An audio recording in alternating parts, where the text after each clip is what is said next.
Hello and welcome to a new Python programming complete guide. Your complete guide to become a certified Python developer in a short period of time. My name is Ahmed. I am a software engineer and I'd like to welcome you to this course.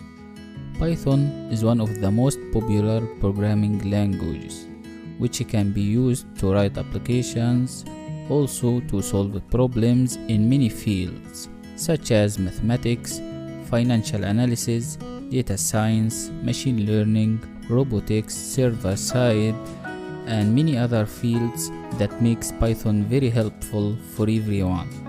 Python is very easy to learn, easy to use for everyone, and through this complete guide, we will start from the very basics to the very advanced concepts with a deep learning process, theoretically and practically also. And if you have no previous knowledge of Python programming language or any other language, this course is for you. This course doesn't require any previous knowledge for the Python programming language, and once you complete this course, you will become a real Python developer in a short period of time.